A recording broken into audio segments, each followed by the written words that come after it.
नमस्कार, मैं सावन कुमार आज आप लोग के सामने आईआरआई में आई हुई असिस्टेंट की वैकेंसी उसमें पूछने वाले कुछ प्रमुख प्रश्नों पर चर्चा करेंगे।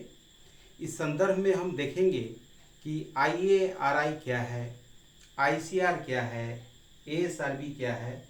तो आइए आज जो हम मुख्य तौर पे पढ़ाई करेंगे उसमें हम जानेंगे कि आईएआरआई, आईसीएआर, एएसआरबी ये तीनों काफ़ी महत्वपूर्ण हैं और इनसे जो प्रश्न हैं वो सीधे सीधे एग्जाम में पूछ लिए जाते हैं। सबसे पहले मैं इन सबों का आपको सीक्वेंस बताता हूँ कि कैसे ये सभी एक दूसरे से संबंधित हैं। आइए सबसे पहले हम ये जाने। तो देखिए सबसे पहले क्या होता है कि सबसे ऊपर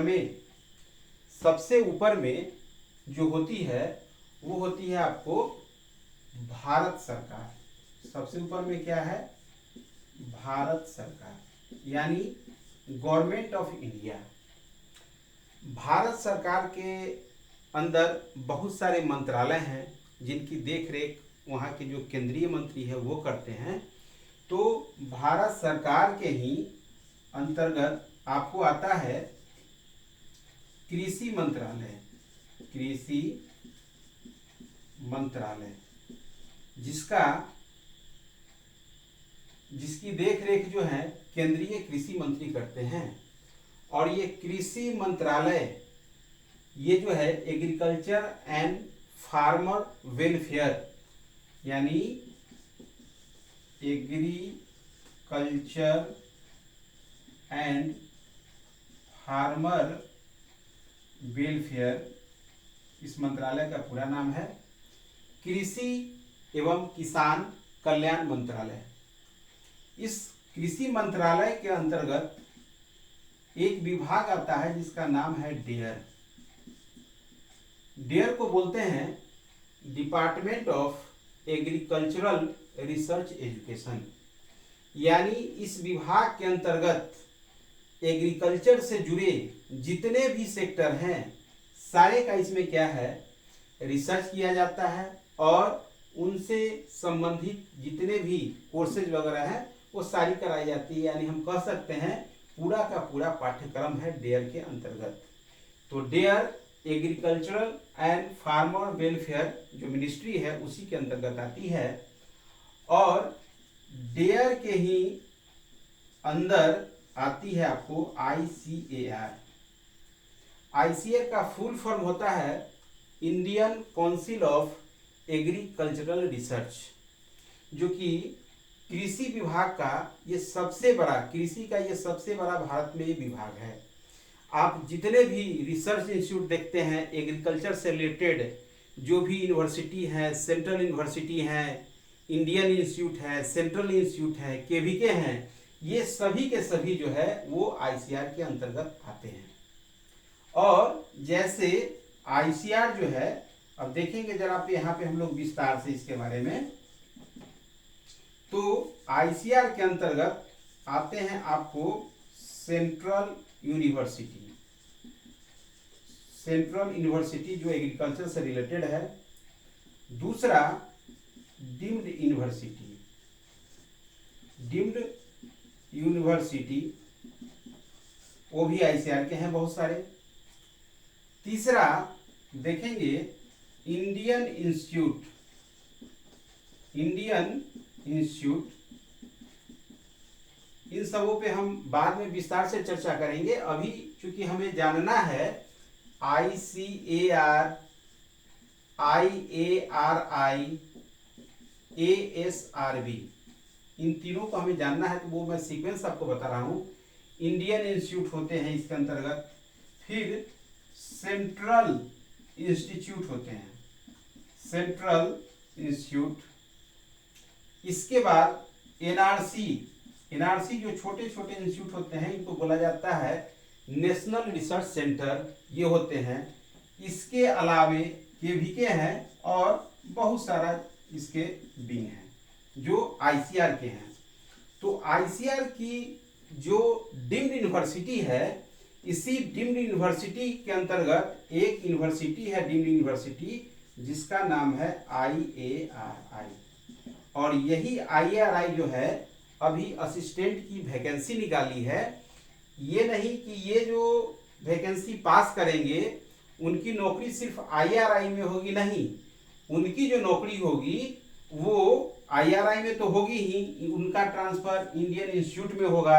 हर जगह के लिए अलग अलग सीट रहती है कि कहीं पे इंडियन इंस्टीट्यूट है तो यहाँ पे इतना सीट असिस्टेंट का, सेंट्रल इंस्टीट्यूट है तो वहाँ पे इतना, NRC में इतना, KVK में इतना। इस तरह से जो है वो जो 462 पद मतलब सहायक की जो भर्ती निकली है वो सब मिलाकर।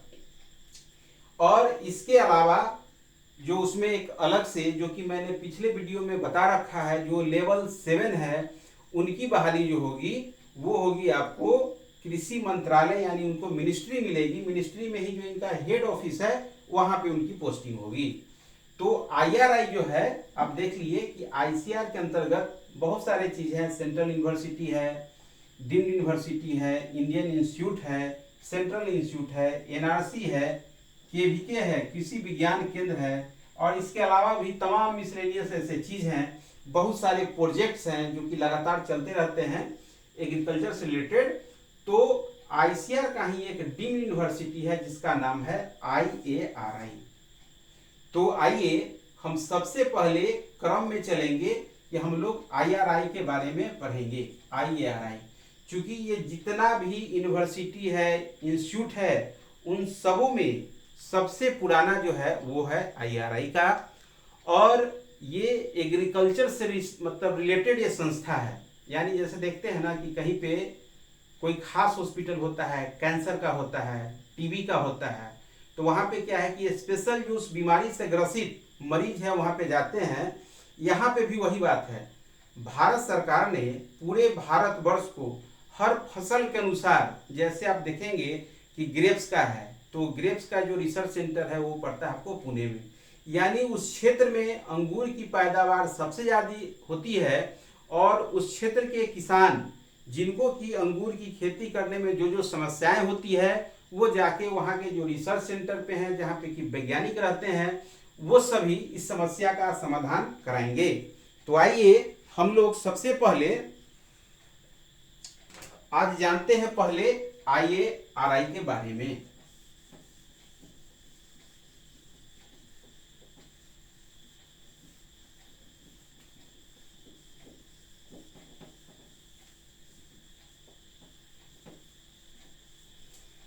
इस वीडियो को यदि आप पहली बार देख रहे हैं तो इसे सब्सक्राइब करना न भूलें।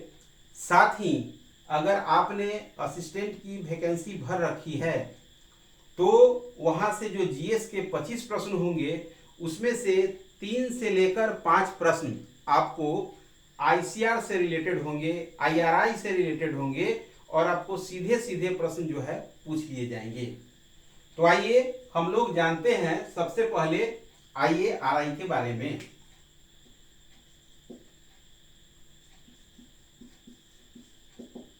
देखिए IARI, ये बात है आपको 1905 की। 1905 की। उस समय भारत में जो वायसराय हुआ करते थे, वायसराय, उनका नाम था लॉर्ड कर्जन। याद रखिएगा, इसमें हर लाइन जो है महत्वपूर्ण है, वहां से सीधे सीधे प्रश्न पूछ लेते हैं। जैसे आप देखे हुएगा कि 1905 में बंगाल विभाजन होता है, उस समय भी लॉर्ड कर्जन ही रहते हैं, और ये उन्हीं के शासनकाल का बात है। बिहार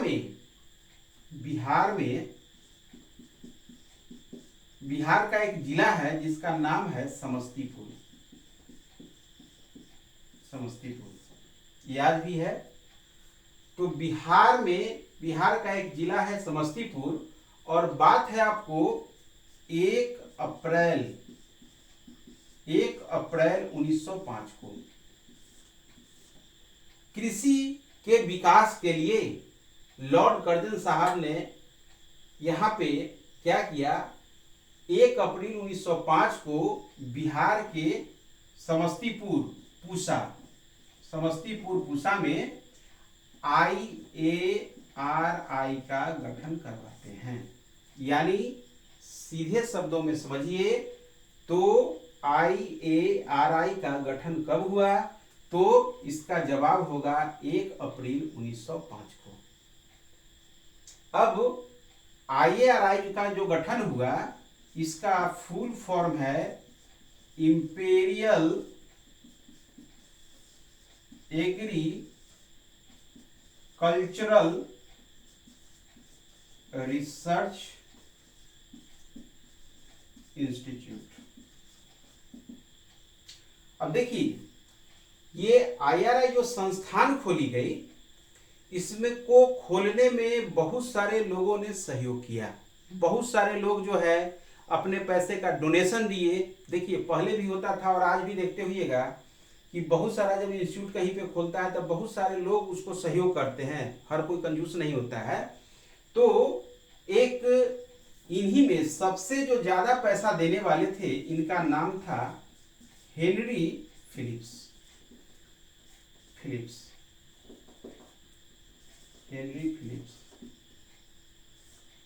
ये हेनरी फिलिप्स साहब जो हैं, सबसे पहले जानिए कि ये यूएसए यानी जिसको कि हम लोग अमेरिका बोलते हैं, यूनाइटेड स्टेट ऑफ अमेरिका, ये वहीं के क्या थे, एक वैज्ञानिक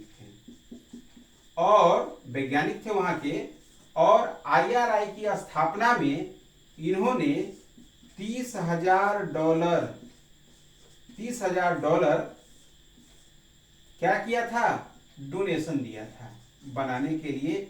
यानी इस यूनिवर्सिटी के जो मतलब प्रयोगशाला ये सब है, बहुत सारा चीज है बिल्डिंग बनाने के लिए।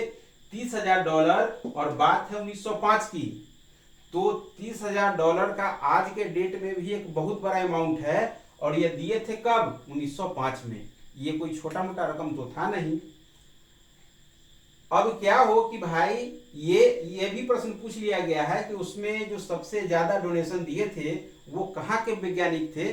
तो एक्चुअली होता क्या है कि हम लोग ये मानते हैं कि 1905 में जो हमारा देश है वो गुलाम था, तो जो वैज्ञानिक होंगे वो इंग्लैंड के होंगे, लेकिन ऐसी बात नहीं है। ये वैज्ञानिक जो थे यूएसए के। इसके बाद देखिए कि वो इतना बड़ा अनुदान दिए, तो आखिर हमें भी तो उनके लिए कुछ ना कुछ करना है ना। तो हम लोगों ने क्या किया, ये फिलिप्स साहब का नाम शुरू होता है पी से, और वो रहने वाले थे यूएसए के।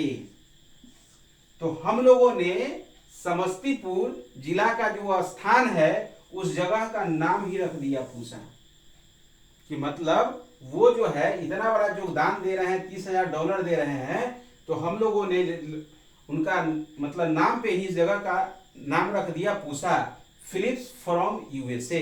इसीलिए आप देखते होइएगा कि कोई भी नई वेराइटी अगर निकलती है एग्रीकल्चर की, तो उसमें पूसा लिखा हुआ रहता है, पूसा 52, पूसा 65। तो वो पूसा क्या है, यही फिलिप्स साहब हैं जिनके नाम पे ये पूसा रख दिया गया है। ये थी IRI से रिलेटेड कुछ बेसिक बातें। और यहां से जो है एग्जाम में सीधे सीधे प्रश्न जो है वो पूछ लिए जाते हैं। अब देखिए ये तो हो गया। इसके बाद यानी IRI की जो स्थापना हुई कब हुई, 1 अप्रैल 1905 को। कहां पर, बिहार के समस्तीपुर में, और उस क्षेत्र का नाम पड़ गया पूसा। आइए थोड़ा सा और देखें इसके बारे में। यानी हमने देखा 1 अप्रैल 1905 स्थान कहां है, बिहार। बिहार में कहां, पूसा।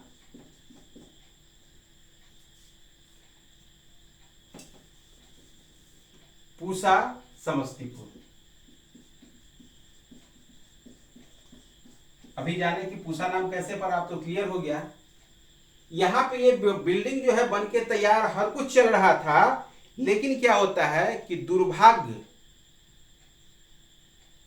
आदमी के पीछे पीछे तो आ ही जाता है। 1934 की बात है, 1934 की बात है ये पूसा बिहार में, पूसा जो बिहार में है, यहाँ पर क्या हुआ, एक बहुत बड़ा भूकंप आ गया, भूकंप आ गया यहाँ पे। और भूकंप जो आया तो पूरा का पूरा बिल्डिंग जो है ध्वस्त। अब सोच के देखिए कि भूकंप कितना प्रभावशाली रहा होगा कि पूरा बिल्डिंग जो है तहस नहस वहां पे हो गया, सारा कराया हुआ सब क्या हो गया, मिट्टिया पलीत हो गया। अब यहाँ पे हुआ कि भाई ये जो यूनिवर्सिटी हमने बनाया था, एग्रीकल्चर एजुकेशन के लिए जो हमने बनाया था, वो क्या हुआ, वो तो पूरा सत्यानाश हो गया। अब क्या किया जाए, तो देखिए ये बात है 1934 की। 1936 में क्या हुआ, क्योंकि 1936 में हमारी राजधानी जो है दिल्ली हुआ करती थी। उस समय चूंकि पहले कलकत्ता था, लेकिन बाद में इसका राजधानी परिवर्तित होकर कहाँ हो गया, दिल्ली। तो 1936 में क्या किया गया, IARI को दिल्ली में पुनः स्थापित किया गया। 1936 में IRI को क्या हुआ, पुनः स्थापित किया गया, प्रयोगशालाएं बनाई गई, हर कुछ हुआ, निर्माण जो है होते गया। और जहां पे ये संस्था खुली उस पूरे क्षेत्र का नाम दिया गया पूसा कैंपस। ये वही फिलिप साहब हैं जो USA के रहने वाले हैं। इसमें कोई दिक्कत। अब हम देखते हैं कि जब 1905 में IRI की जब स्थापना होती है तो उस समय इसका नाम रहता है इंपीरियल एग्रीकल्चर रिसर्च एजुकेशन। 1946 में क्या होता है कि IARI यानी इंपीरियल एग्रीकल्चरल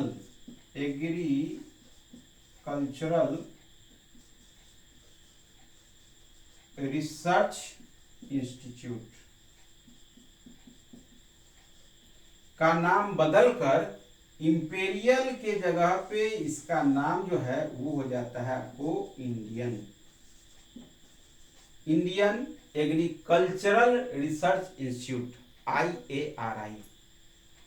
फिर उसके बाद जो दौर है वो है आपको 1958, यानी इसमें देखिए परिवर्तन कब कब हो रहे हैं। 1 अप्रैल 1905 को बिहार के पूसा जो समस्तीपुर जिला में है वहां पे क्या होती है, IARI की स्थापना होती है। फिर 1934 में क्या होता है, भूकंप आ जाता है। उसके बाद 1936 में IRI को पुनः स्थापित किया जाता है, कहाँ पे, न्यू दिल्ली में। और न्यू दिल्ली में जिस जगह पे स्थापित किया जाता है उस पूरे क्षेत्र का जो नाम है वो दिया जाता है पूसा कैंपस। आप कभी जाएंगे दिल्ली में तो वहां पे देखेंगे जो IRI है उसका एक बहुत बड़ा कैंपस है और उस पूरे कैंपस का नाम दिया गया है पूसा कैंपस। फिर 1946 में इसका नाम जो है इंपीरियल से इसका नाम बदल के क्या कर दिया जाता है, इंडियन एग्रीकल्चरल रिसर्च इंस्टीट्यूट। और फिर 1958 में जो IRI है, IRI को डीम्ड यूनिवर्सिटी की मान्यता प्राप्त हो जाती है। डीम्ड यूनिवर्सिटी बोलते हैं कि जैसे एक सेंट्रल यूनिवर्सिटी में जितने सारे गुण होते हैं तो शायद सबका मतलब गुण हो गए तब तो वो सेंट्रल यूनिवर्सिटी हो गया, लेकिन उस लायक मतलब सेंट्रल यूनिवर्सिटी बने लायक जितने भी गुण जिसमें अगर होंगे तो उनको जो है जस्ट लाइक डीम्ड यूनिवर्सिटी का उनको दर्जा दिया जाता है।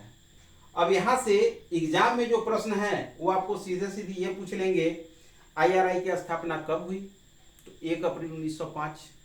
सबसे पहले इसकी स्थापना कहाँ हुई, IRI में इंपीरियल से नाम जो है इंडियन कब पड़ा। तो आप इन सब चीज को देख लेंगे तो हमें नहीं लगता है कि आपका एक भी प्रश्न यहाँ से छूटेगा। अब आगे हम देखते हैं IRI के बाद ICAR। आप चाहें तो आप इससे स्क्रीनशॉट भी ले सकते हैं या मेरे साथ आप नोट्स बनाते चले तो बहुत सहूलियत होगी ये से 2 से 4 बार पढ़िएगा तो याद हो जाएगा, बहुत ज्यादा टफ ये है नहीं। आइए अब हम लोग ICAR के बारे में जानते हैं।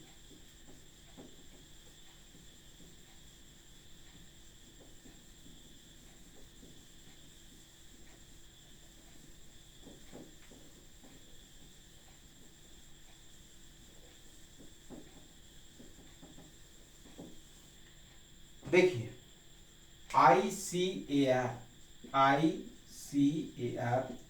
हालांकि आप लोग तो जान ही गए होंगे, इसका जो फुल फॉर्म होता है ICAR का, वो है आपको Indian council of agricultural research, ये फुल फॉर्म है। ये बात है आपको 1926 की। 1926 में जो वायसराय थे, वायसराय, उनका नाम था Lord Linlithgow. Lord Linlithgow,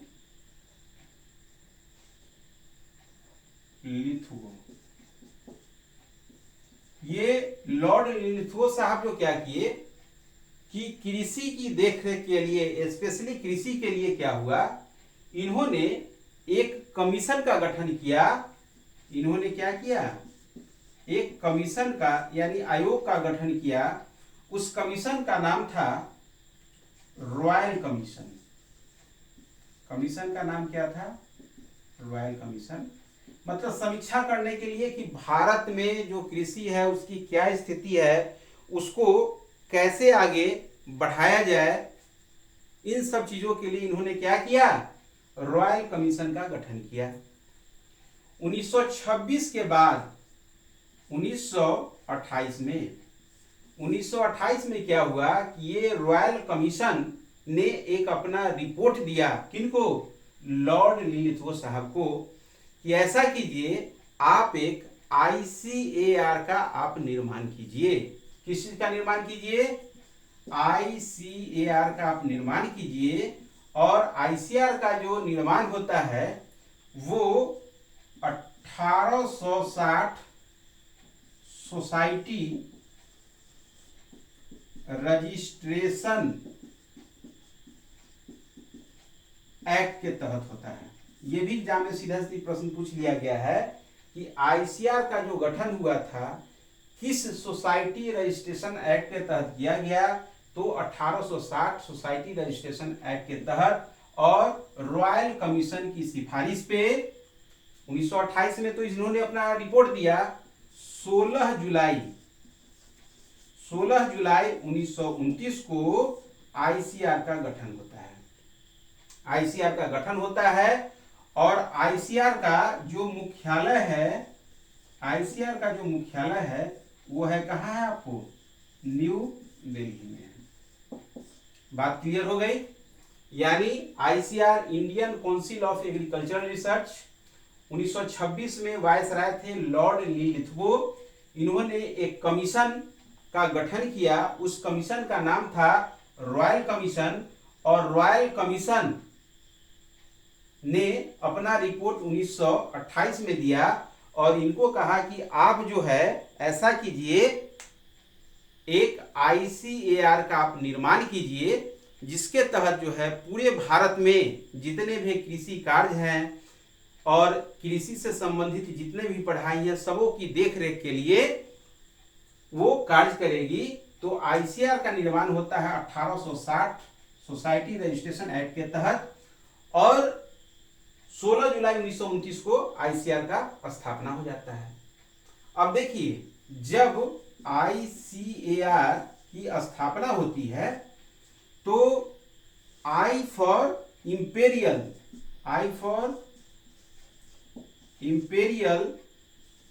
council of agricultural research, imperial council of agricultural research इसका नाम रहता है। और इसका भी 1946 में जो है नाम क्या है, बदल दिया जाता है और इंपीरियल से इसका नाम हो जाता है इंडियन। क्या हो जाता है, इंडियन। यानी आज हम इसको पढ़ते हैं Indian council of agricultural research. आपको ध्यान देने योग्य बात यह है कि ये स्पेलिंग में मिस्टेक नहीं कीजिएगा, कहीं पे रहेगा जो मिलान करना रहेगा एग्रीकल्चर लिख के छोड़ देगा, लेकिन आप हमेशा ध्यान रखिएगा कि यहाँ पे एग्रीकल्चर नहीं एग्रीकल्चरल रहेगा लिखा हुआ। अब आइए आईसीआर से संबंधित कुछ और मुख्य बातें हैं जिन पे कि हम बात करेंगे। देखिए,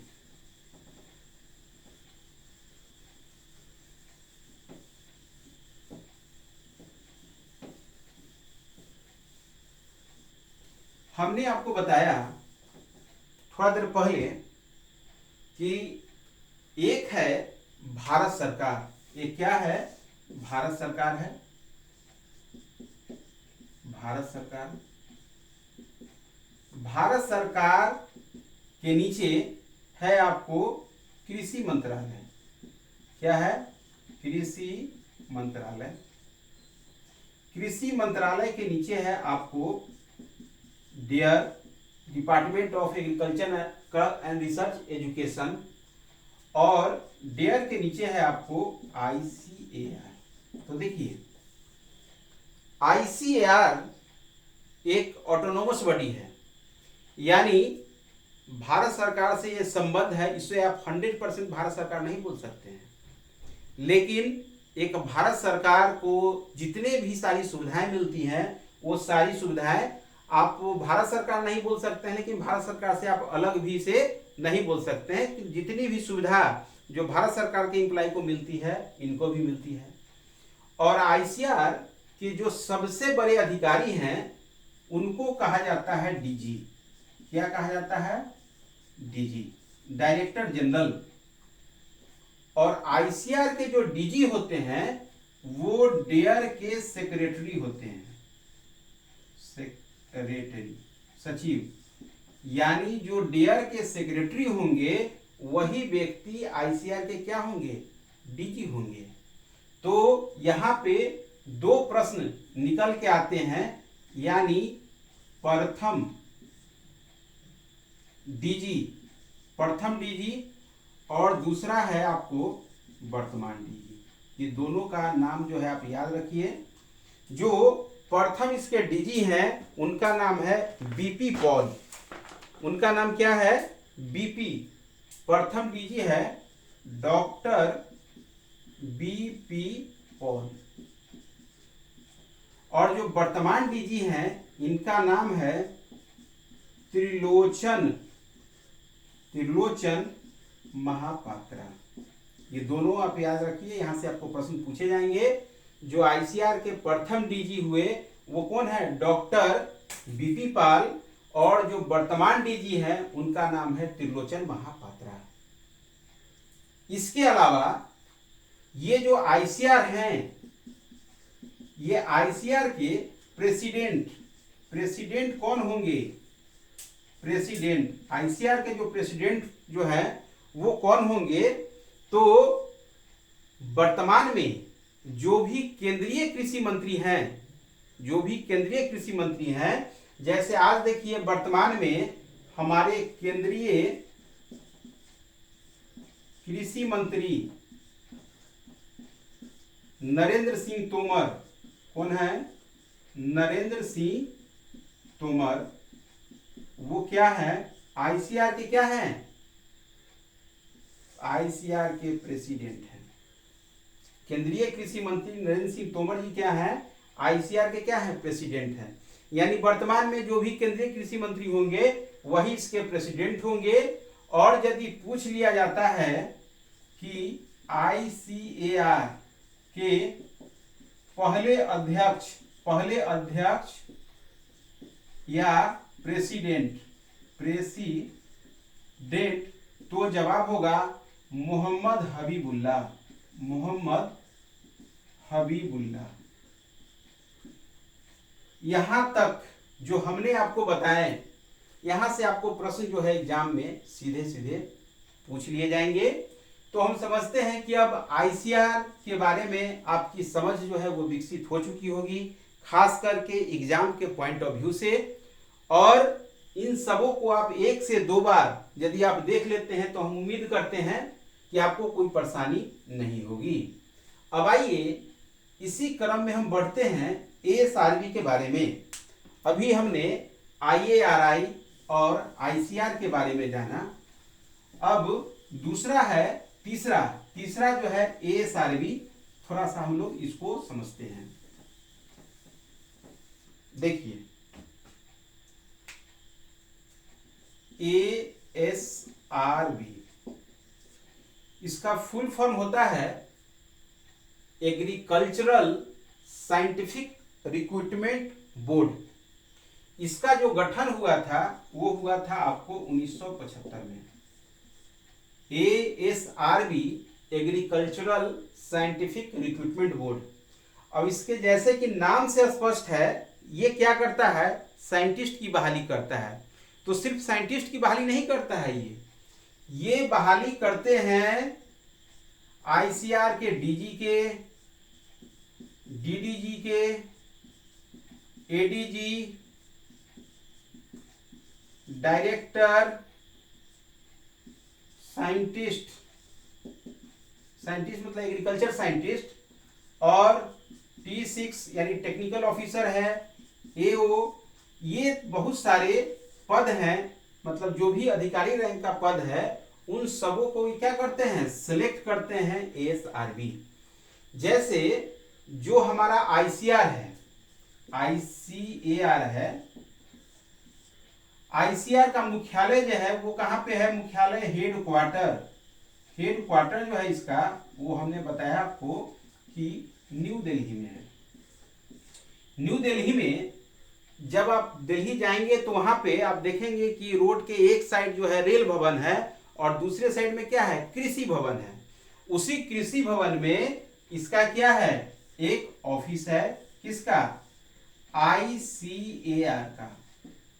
दूसरा, इसके 2 ऑफिस और हैं।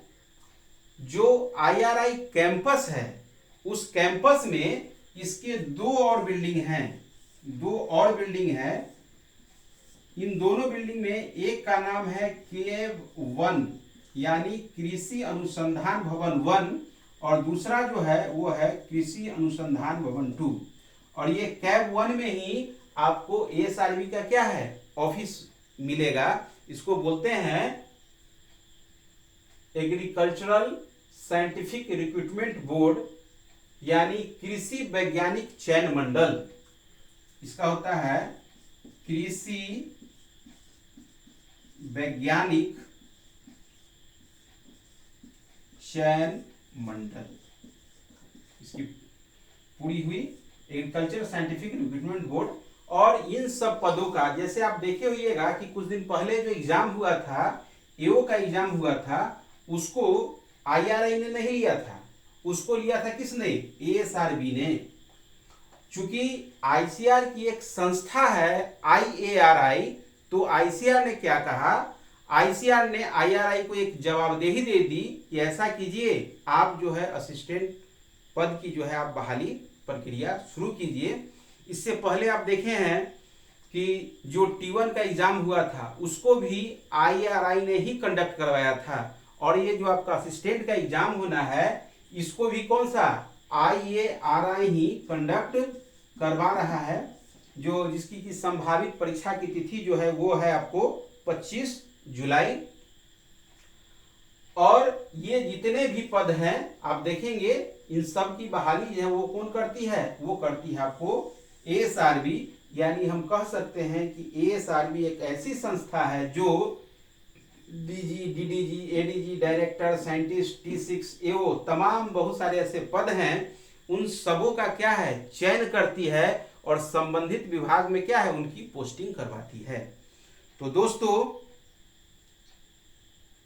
हमने इतना जाना। 1-2 और भी काफी मौखिक मतलब महत्वपूर्ण है। जैसे कि आपसे पूछ बैठेगा कि आईसीआर, हालांकि इसका हम अलग से प्रश्न कराएंगे, आईसीआर की पहली के यानी कृषि विज्ञान केंद्र जो है वो कहाँ खोली गई, तो इसका जवाब होगा आपको पौंडीचेरी। जवाब क्या होगा? पौंडीचेरी। तो दोस्तों, यदि ये वीडियो आपको पसंद आया हो तो आप इसे सब्सक्राइब करना और अपने दोस्तों के बीच शेयर करना न भूलें। मैं बहुत ही जल्द आईसीआर से संबंधित और भी जानकारी मैं आपके सामने लेकर आऊंगा। तब तक के लिए धन्यवाद।